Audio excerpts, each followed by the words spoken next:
Mais uma vez, que a graça e a paz do nosso Senhor e Salvador Jesus esteja com todos. Amém? Abram suas Bíblias em Isaías, profeta Isaías, capítulo 9. Profeta Isaías, capítulo 9.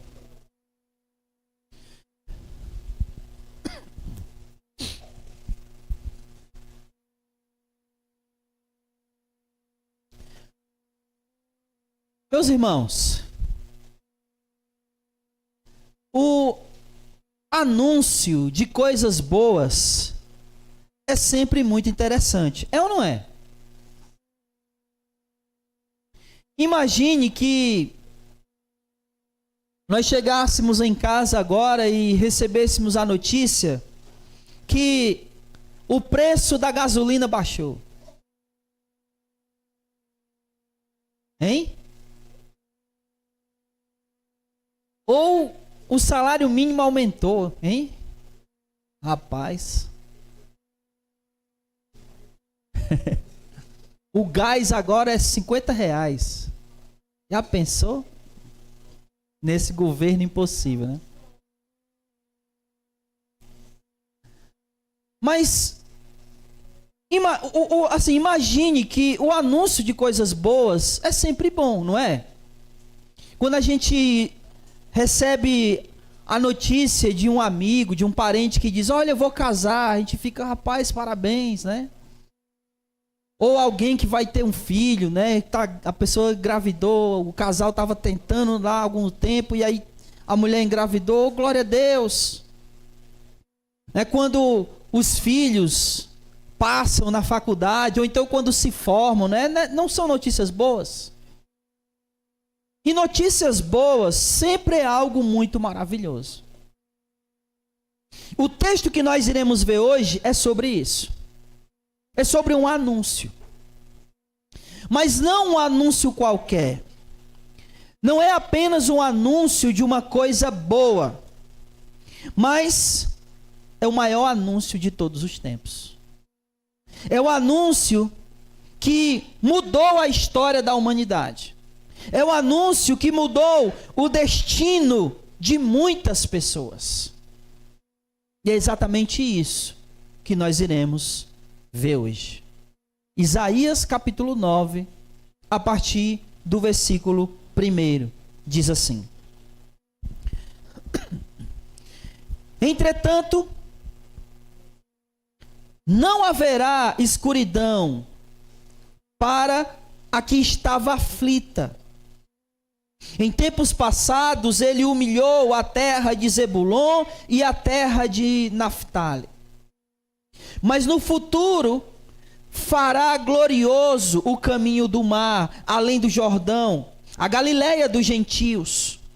O povo que andava em trevas viu uma grande luz, e resplandeceu a luz sobre os que habitavam na terra da sombra da morte.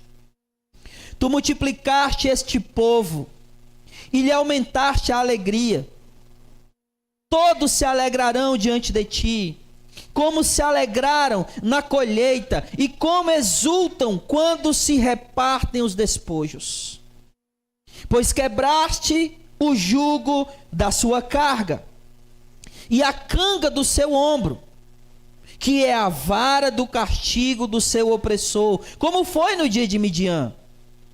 Porque todo calçado pesado de guerreiro e toda capa encharcada de sangue serão queimados, destruídos pelo fogo. Porque um menino nos nasceu, um filho nos foi concedido. O governo está sobre os seus ombros e o seu nome será Maravilhoso Conselheiro, Deus Forte, Pai Eterno, Príncipe da Paz. O seu domínio aumentará e haverá paz sem fim sobre o trono de Davi e sobre o seu reino, para estabelecê-lo e firmá-lo em retidão e em justiça, desde agora e para sempre. O zelo do Senhor dos Exércitos fará isso. Vamos orar. Senhor, obrigado, Senhor. Obrigado pela leitura da tua palavra. Obrigado, Senhor, porque é por ela, pela tua palavra, que nós compreendemos a vontade do Senhor.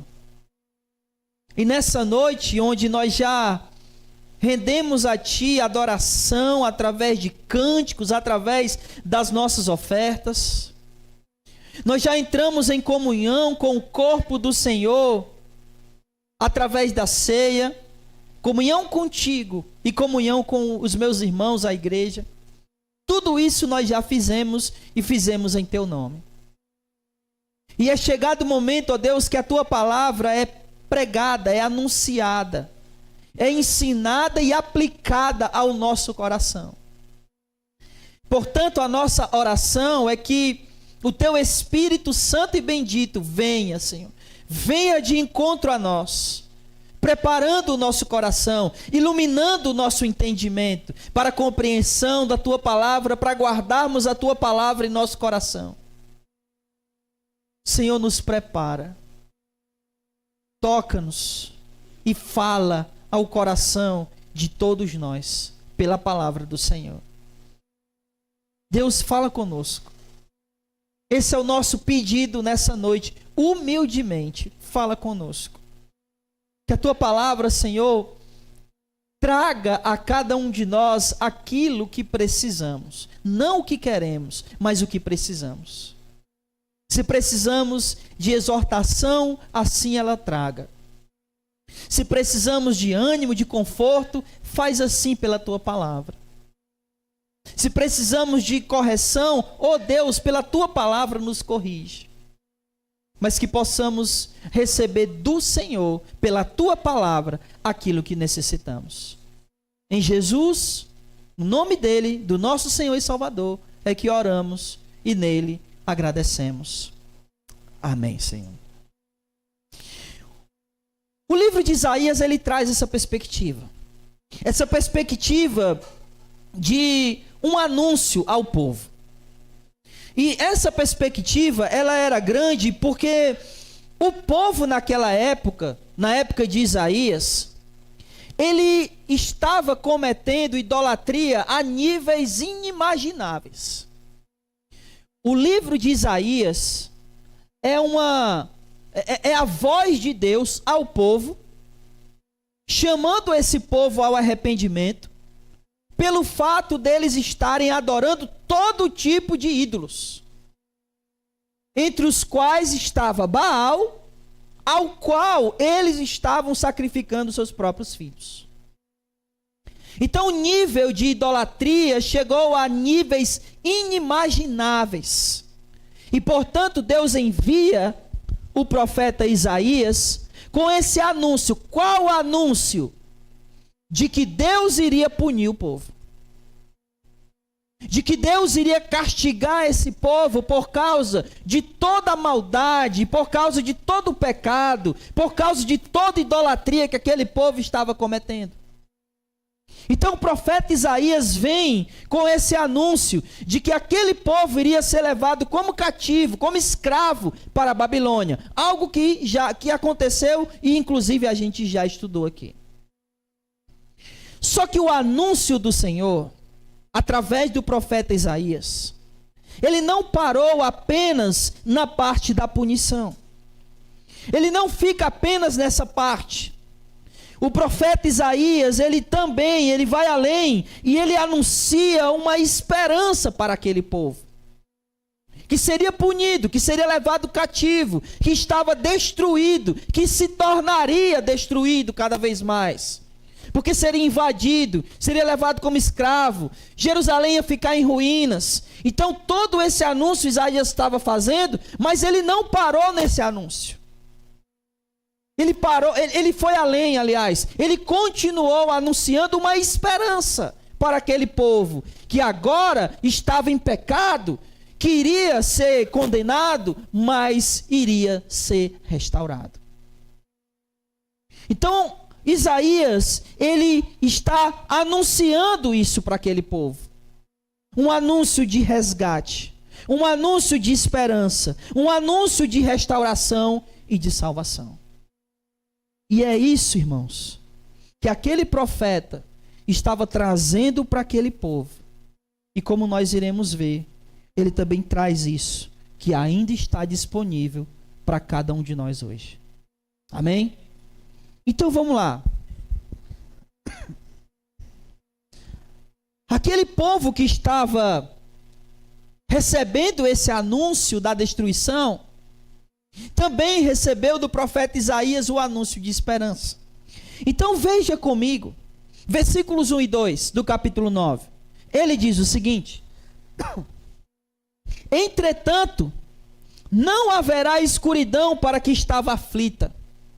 Em tempos passados ele humilhou a terra de Zebulon e a terra de Naphtali. Houve grande destruição nessas duas cidades, nessas duas tribos, que por causa da idolatria foi devastada. Por causa dessa idolatria, essas duas tribos foram levadas cativos, não para a Babilônia, mas para a Síria. E ele está dizendo aqui, olha, em tempos passados, Deus as humilhou, porém, olha só, mas no tempo futuro fará um glorioso caminho do mar, além do Jordão, a Galileia dos gentios. Versículo 2. O povo que andava em trevas viu uma grande luz, e resplandeceu a luz sobre os que habitavam na terra da sombra da morte. É engraçado que Mateus, quando ele está escrevendo o seu evangelho, lá no capítulo 4, versículos 15 e 16, ele vai dizer que Jesus, ele, ao receber a notícia de que João Batista havia sido preso, ele vai justamente para essa terra aqui, para Zebulon e para Naphtali. E o texto diz lá que Jesus foi para aquela região para que essa profecia que nós acabamos de ler se cumprisse. Para que aonde havia trevas houvesse luz. Mateus está interpretando esse texto para dizer que aonde Jesus chega, não importa o quanto esteja devastado, não importa o quanto esteja em trevas, quando Jesus vai, quando Jesus vem, há esperança. É isso que ele está dizendo desde o versículo 1. Em tempos passados ele humilhou, mas versículo 1, não haverá escuridão para que estava aflita. E versículo 2, o povo que andava nas trevas viu uma luz. O anúncio é de esperança. O anúncio é de esperança. Uma luz. É engraçado que a gente tem essa expressão, né? Quando a gente acredita que vai dar certo, a gente diz como? Eu vi uma luz, não é? Quando tudo está na escuridão. E nós achamos que não tem mais jeito. Aí, Jesus é a luz. É a luz que traz com ele esperança, meus irmãos. E nós temos as nossas lutas, as nossas dificuldades pessoais, as quais a gente olhando ao nosso olho humano, nós vamos dizer que não tem mais jeito, está devastado. Olha o que ele está dizendo aqui, ele trouxe luz para o quê? Para a terra da sombra da morte. Às vezes a gente olha para pessoas, para situações, para amigos, para parentes, para filhos, para os pais, e a gente vê devastação, a gente vê escuridão, mas em Jesus ainda há esperança, porque ele é essa luz que traz a esperança. E Isaías está anunciando essa esperança de que uma luz veio, de que uma luz acendeu, e com essa luz veio esperança, porque Jesus é a luz que traz a esperança. Assim como Mateus disse que quando ele foi para Zebulon, quando ele foi para Naphtali, se cumpriu essa profecia. E aquela região voltou a ter esperança.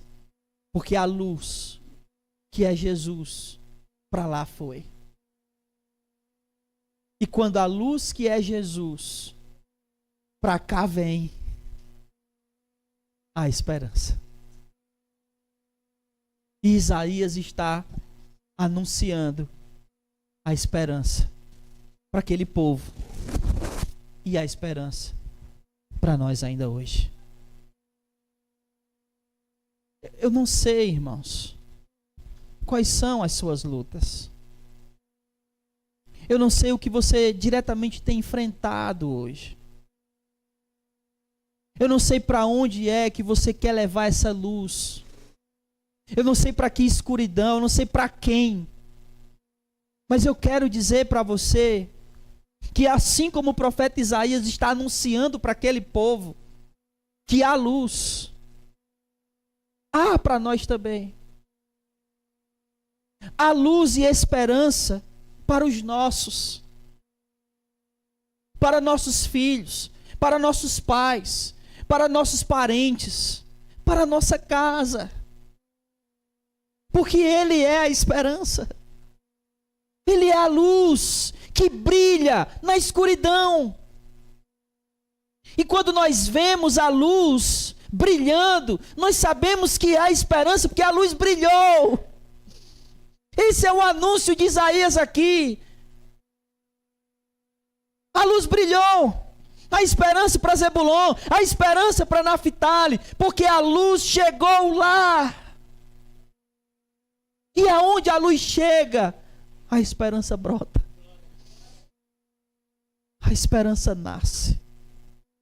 Porque a esperança, ela está na luz chamada Jesus. A segunda coisa que ele vai dizer aqui, no versículo 4, dando esse anúncio aqui, primeiro ele anuncia esperança, depois ele anuncia uma outra coisa. Versículo 4. Olha só. Pois quebraste o jugo da carga e a carga do seu ombro, que é a vara do castigo do opressor, como foi no dia de Midian. A segunda coisa que Isaías está anunciando aqui é libertação. Quem aqui já foi do interior? Levanta a mão aí, só para me saber. Eita, nós. Sinceramente, eu queria ter sido, mas eu fui um menino da cidade. Mas se você foi do interior, essas palavras não lhe são estranhas. Jugo e canga. Já ouviu isso? E o que é isso? Que marmota é essa, né? Isso. Sim. Sim. A canga, né? Nada mais é do que aquele negócio que você coloca aqui no ombro do boi ou do animal de carga, que vai fazer com que ele faça o trabalho pesado e ao mesmo tempo você vai direcionando ele. E ele, enquanto ele tem aquela canga sobre os ombros, ele não apenas está direcionado para o trabalho, mas ele está preso. Ele está sob o domínio do seu dono. Ele está sob a opressão do seu dono. Ele está sob as chicotadas do seu dono. Porque o seu dono lhe dominou com essa canga, com essa... Como é o que está escrito aqui? Deixa eu ver. O jugo. E aí Isaías está dizendo que ele vai quebrar esse jugo. Ele vai quebrar essa canga do ombro. Ele vai livrar, ele vai libertar, ele vai livrar da vara de castigo do opressor. Quem que ele vai livrar da canga? Quem ele vai livrar do jugo? Cada um de nós. E o nosso jugo, a nossa canga, aquilo que nos prende, são os pecados. É a nossa inclinação ao pecado. É isso que nos prende, que nos faz reféns, que nos faz escravos de nós mesmos, dos nossos desejos, das nossas vontades. É engraçado que as pessoas acham que elas são livres quando elas fazem o que querem, não é isso? Ó, eu sou livre quando eu faço o que eu quiser. Você já ouviu alguém dizendo isso? Mas na verdade, se você não consegue dizer não para você mesmo, você não é livre. Você é escravo dos seus desejos. Se você faz tudo que dá na sua cabeça, você não é livre. Você é escravo das suas necessidades. Se você não consegue dizer não para você mesmo, para aquilo que você deseja, você é um escravo. Só que ele está dizendo que ele vai quebrar esse jugo, essa canga que prende. E às vezes a gente olha, não só para a gente, mas para outras pessoas, e percebe que elas estão presas. E de tal maneira que você olha e diz, não tem como libertar. Não tem como ela sair disso, não tem como ele ser livre disso, porque ele está muito preso, ele está muito viciado, ele está muito envolvido, ela está muito envolvida. Mas Jesus é poderoso para quebrar isso, para quebrar esse jugo, para quebrar essa canga, e não importa o quanto esteja envolvida, o quanto esteja viciado, o quanto esteja lá entrando nessas coisas, ele quebra e liberta. Porque essa mensagem é de libertação. Ah, eu não consigo vencer mais forte do que eu, é verdade. Você não consegue vencer não, mas ele consegue. Porque ele é maior. É o que Paulo disse aos Romanos. Aonde abundou o pecado, superabundou a graça. E a graça de Deus é maior. Não há quem resista. Não há como continuar escravo quando ele nos liberta. É como, lembra do povo no Egito? Quando Deus libertou, eles continuaram escravos? Não, eles tiveram que ir embora. Não tinha como continuar lá. Eles foram impelidos a sair pelo próprio Deus. Quando o Senhor liberta, Ele impele para longe daquilo que nos escravizava, daquilo que nos mantinha como escravo, daquilo que nos mantinha em cangas, em jugos. Porque a mensagem é uma mensagem de anúncio, não apenas de esperança, mas de libertação. Ele liberta. Ele é o nosso libertador. Não de um cativeiro físico, de um bem pior, um cativeiro espiritual, do qual nós somos incapazes de sairmos sozinhos. Mas Ele é poderoso e nos liberta. Porque a força dele é maior do que a força de qualquer cativeiro de pecados. Amém? E aí ele continua. Olha só. Mas como é que isso vai acontecer? Por que que você, Isaías, talvez o povo pudesse perguntar isso, né? Por que que você, Isaías, está falando sobre essa luz aqui que acendeu? Por que que você está falando sobre libertação? Qual é a nossa certeza de que isso vai acontecer? E ele responde, versículo 6. Por quê? Porque um menino nos nasceu. Um filho nos foi concedido. e o governo está sobre os seus ombros. Esse menino é a esperança, esse menino é a luz, esse menino é o libertador. A certeza que Isaías está dando para aquele povo, de que isso aqui iria acontecer, é isso. Ele está dizendo, por quê? Porque um menino nasceu. E quem é esse menino? É Jesus. Que apesar de não ter nascido no dia 25, no dia 25 de dezembro, né? Provavelmente ele nasceu ali entre agosto e setembro. Mas que apesar disso, independente da data, o fato é que ele nasceu. E Isaías vai dizer, versículo 6, que esse menino, o seu nome será Maravilhoso Conselheiro. Maravilhoso Conselheiro. E é interessante ele usar essa expressão, tá? Maravilhoso Conselheiro. Porque a ideia de um maravilhoso conselheiro é alguém que a sabedoria não é uma sabedoria comum. É uma sabedoria que vai muito além daquela sabedoria normal. Imagine que a gente tem na Escritura o homem que foi mais sábio do que todos, que foi quem?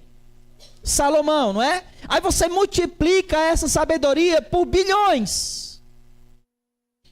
Esse é o sentido. Não é um sábio qualquer, mas é um maravilhoso conselheiro. Não é alguém que simplesmente tem bons conselhos, mas é alguém cujos conselhos nós podemos seguir. É alguém cujos conselhos nós podemos pautar a nossa vida. Esse é o maravilhoso conselheiro. Por quê? Porque os conselhos dele não são desse mundo. Os conselhos dele não são daqui. Os conselhos dele é os conselhos de um rei celestial. É por isso que ele é um maravilhoso conselheiro. E ele continua. Maravilhoso conselheiro. E depois é a ideia de um Deus forte. Para baixo, para cima. Aqui, para cá. A ideia de um Deus forte é a ideia de um governante poderoso. Só que não é um poderoso qualquer. Seria a ideia de um rei herói. Acho que todos nós estamos familiarizados com a ideia de um herói, não é?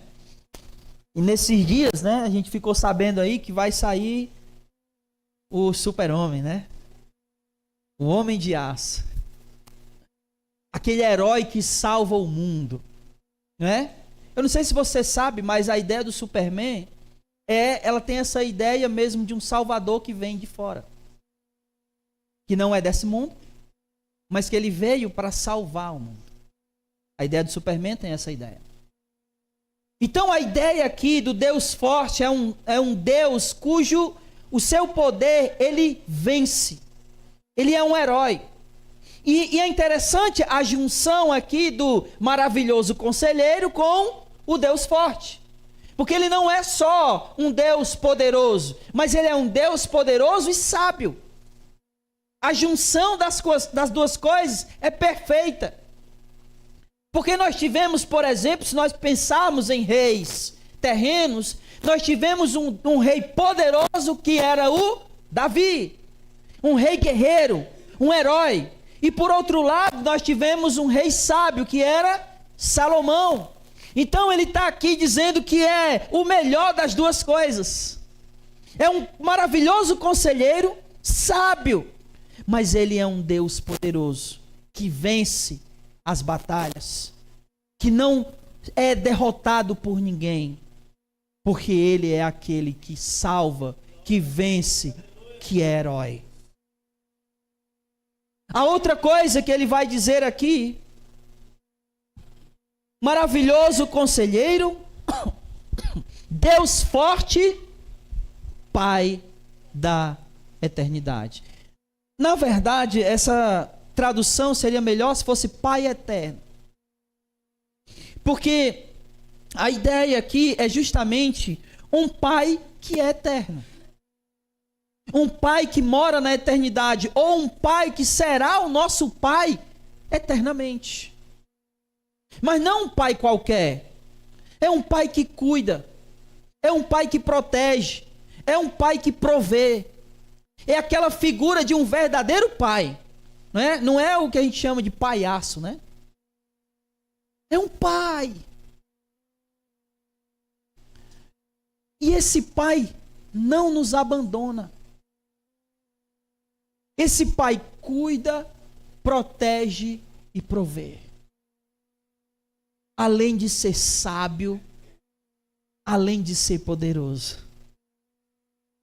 É um Pai que todos nós gostaríamos de ter e ter para sempre. É o Pai eterno. O nosso Pai. O nosso Pai eterno. E ele conclui dizendo o seguinte. Vamos ler de novo a partir do versículo 6, todo o versículo. Porque um menino nos nasceu, um filho nos foi concedido, o governo está sobre os seus ombros. O seu nome será Maravilhoso Conselheiro, Deus Forte, Pai Eterno e o Príncipe da Paz.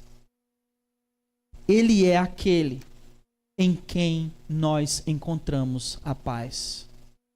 O Príncipe da Paz é aquele que é o princípio da paz, o principal da paz.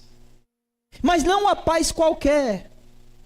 A paz que ele fala lá em João, né? A minha paz vos dou. Não a paz como o mundo dá. Porque o mundo oferece uma paz, ele oferece, não que ele dê, mas ele oferece uma paz que é uma paz sem guerra. Essa paz não existe. Jesus nos oferece uma paz em meio à guerra. E as coisas caindo, tudo na maior dificuldade, na tribulação, mas você está em paz porque você está nele. Ele é o príncipe da paz. Ele é o princípio dessa paz. O principal dessa paz. É aquele em quem nós temos paz. Uma paz não como o mundo dá, mas como o apóstolo Paulo disse, uma paz que excede todo entendimento. É aquela paz que as pessoas do mundo vão olhar e vão ver que o mundo está caindo sobre a nossa cabeça e nós estamos em paz e elas não vão entender o porquê. Como é que você está em paz? Você está, perdeu o emprego, perdeu tudo, está aí na maior dificuldade e você está em paz.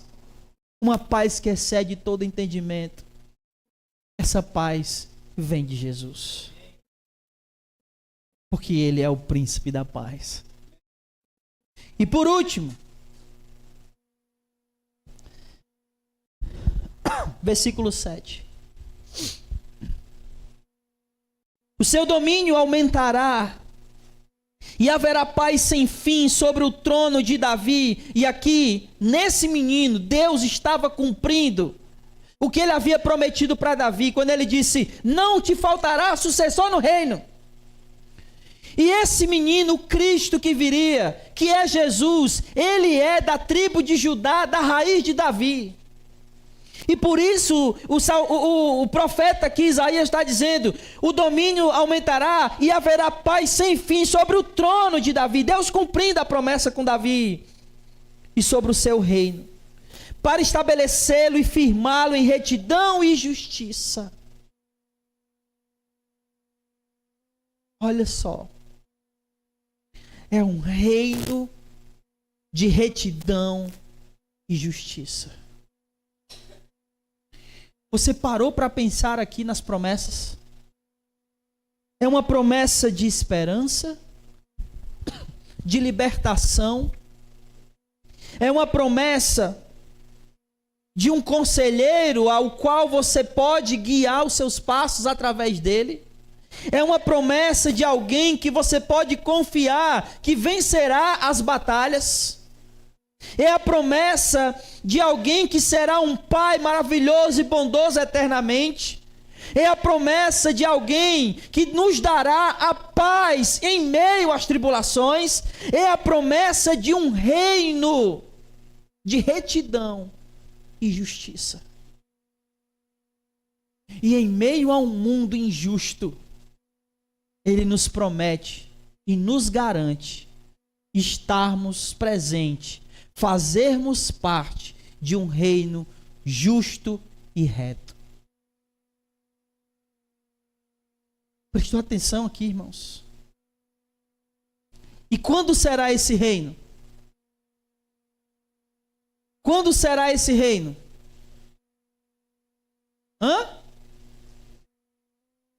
Não. Nós já estamos vivendo nele. Um reino de retidão e justiça. Ele inaugurou quando ele ressuscitou e quando a igreja dele começou. A igreja do Senhor é o reino dele.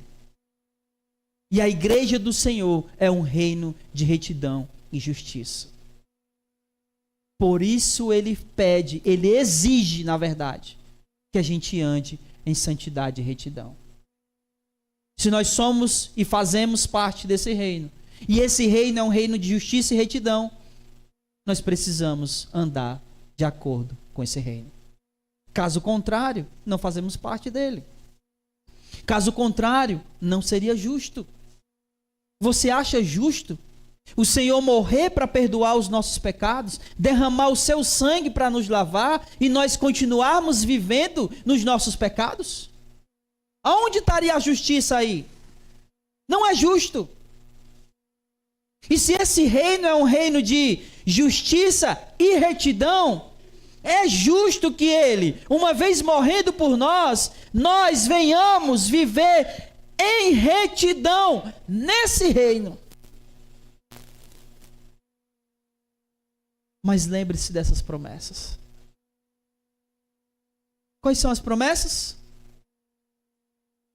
Esperança, libertação. O que mais?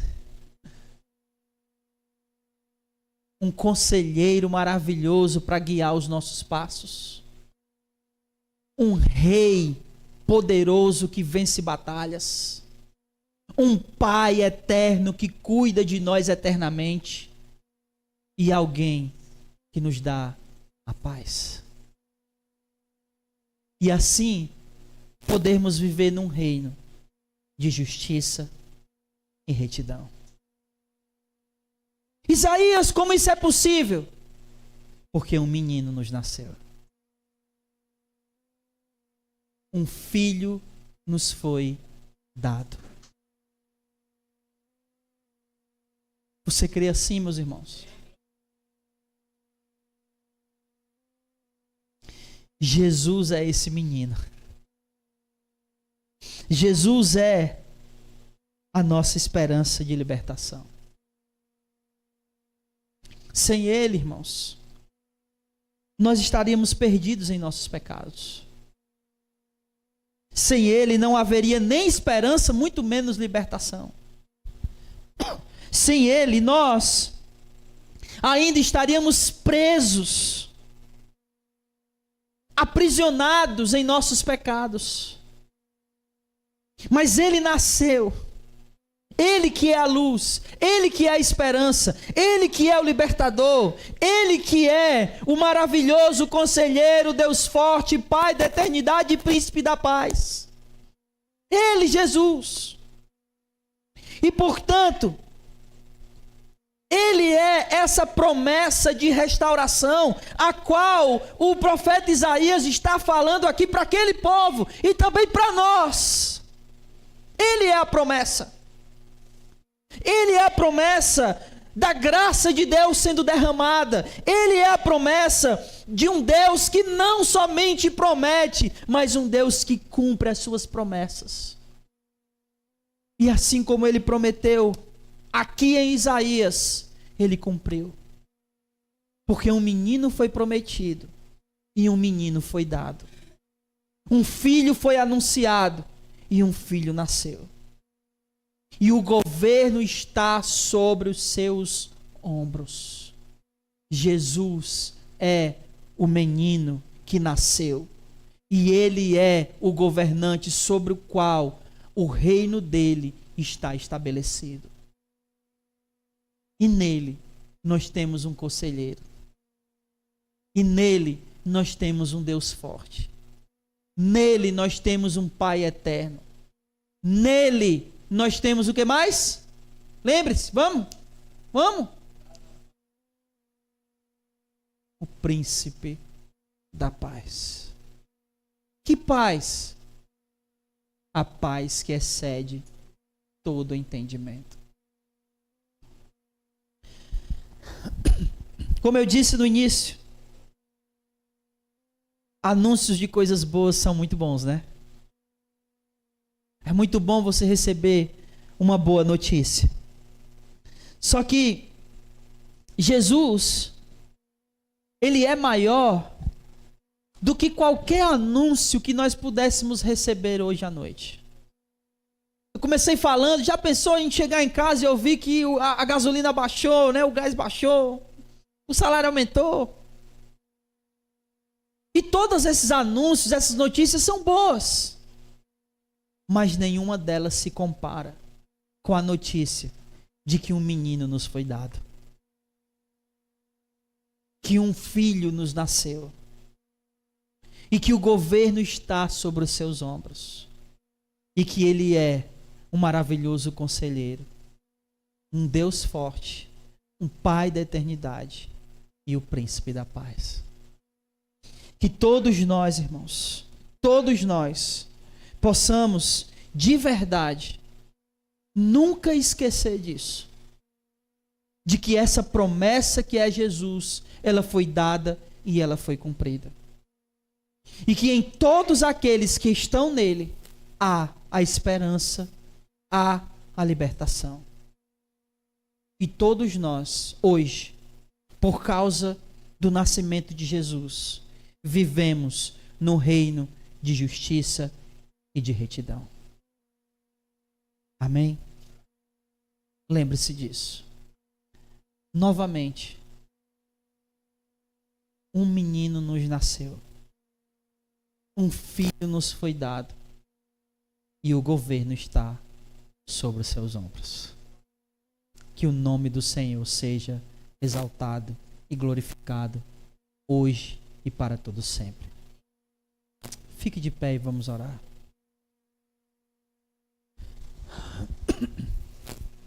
Vamos inclinar nossas cabeças, fechar os nossos olhos e orar ao Senhor.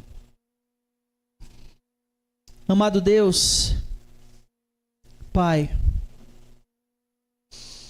não temos palavras, ó Deus, para descrever o quanto somos gratos por tudo aquilo que o Senhor fez por nós. Especialmente por aquilo que o Senhor fez através do nosso Senhor Jesus. O Senhor nos deu essa esperança, essa luz que é Jesus, através do qual nós recebemos a tua libertação. O qual, através dele, nós podemos guiar os nossos passos, porque é um maravilhoso conselheiro. Através do qual nós podemos confiar que venceu a morte, venceu o pecado, porque é um Deus forte. Através do qual nós podemos confiar que cuidará de cada um de nós, porque através dele nós temos um Pai eterno.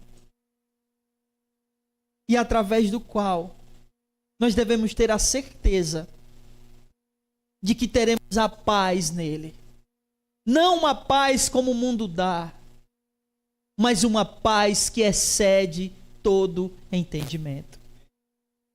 E que nele, através dele, nós fomos transportados do império das trevas para um reino de justiça e retidão.